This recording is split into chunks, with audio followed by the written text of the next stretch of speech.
Hey, everybody, welcome back to Winamac Hockey. Today, we are continuing to talk about the free agency frenzy. And today, we're going to talk about the Colorado Avalanche, who have been re signing a lot of players. And they also acquired Georgiev from the Rangers and signed him to an extension as well. So it looks like he'll be the guy moving forward in net. So, gentlemen, let's look at some of these contracts here. They signed Georgiev 3 by 3.4, Nichushkin 8 by 6. Helm to a 1 year deal worth 1.25 mil. Manson 4 by 4.5, and then Lehkonen 5 by 4.5. And they still have hopes to sign Kadri. This team, they're going all in with the core that they just won the cup with. I get it. But do you think that this is the move, or do you think that these extensions are going to bite them in the long run? I think that the big one here is Josh Manson.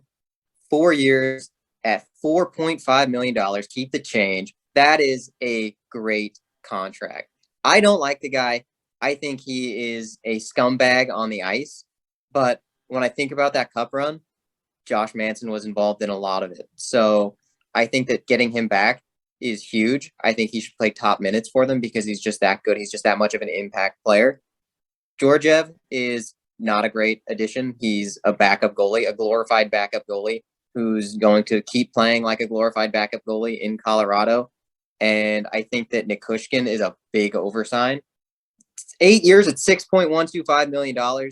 Are you kidding me, Colorado? That is an overpay, and I can't wait to laugh at you for the next 8 years. Matt, what are your thoughts? Yeah, I 100% agree with him. I think the Nichushkin signing is going to be a horrible trade or a horrible signing that they look back on. Probably going to end up having to eat his contract near the end of it because I just don't see him giving any type of great production from that role. I mean, who even knows if he's in 100%? He was the guy who broke his foot. So, I mean, for all we know, he might not even be 100% come the beginning of the season. So, I mean, and then, like he said, with a guy like Georgiev, I mean, he's not. I'm assuming it's going to be between him and Francouz for the starting job.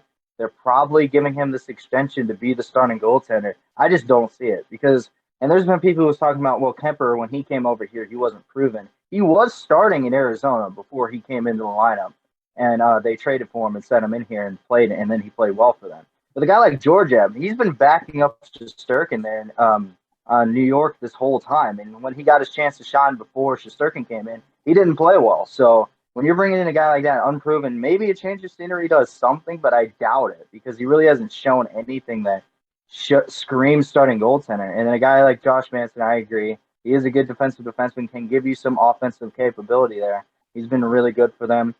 I think an underrated signing for them, though, is Lehkonen. He was a guy who really showed up for them last year and then showed up a lot for him this year in the playoffs, especially towards the end of the season. That contract, I think, is a good one. And compared to Nichushkin, I think is a complete dub versus a complete L. So. Yeah, I agree. I think Lehkonen's contract is a good one, a good depth signing for them, a guy that produces in the prime time, which is what you want to see. One thing I also want to bring up to you fellas is if they want to bring Kadri back, if they're so bent on getting him back, like the rumors say so, how are they going to afford a big free agent next year in Nathan MacKinnon? He has 1 year left on his contract. They've got to be budgeting for that, right? He's definitely going to get north of 10 mil, I would think. How do you think that these signings affect that situation? So a lot of people say, oh, Nathan MacKinnon, what a team-friendly guy. He's on a cheap deal. It's only like $6 million or something very, very cheap for a player of his caliber. He signed that before he broke out. At the time, questionably an overpay because he hadn't proven anything yet. Now he's proven what he can do. Do not expect a team-friendly deal, especially after you just brought back Landeskog for a for sure overpay. Yeah, Matt, what are your thoughts? I mean, is McKinnon's contract going to potentially mess things up for them? Oh, yeah, they're screwed.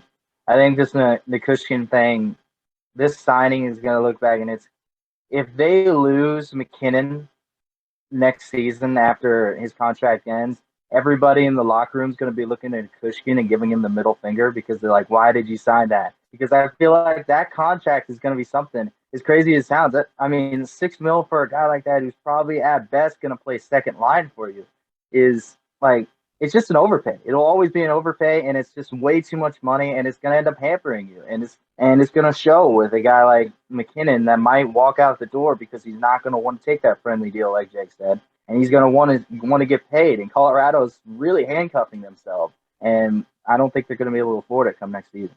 I would like to add, they also signed Cale Makar to that big contract last season, and I'd like to clarify that even though I say you overpaid Landeskog, you won a cup.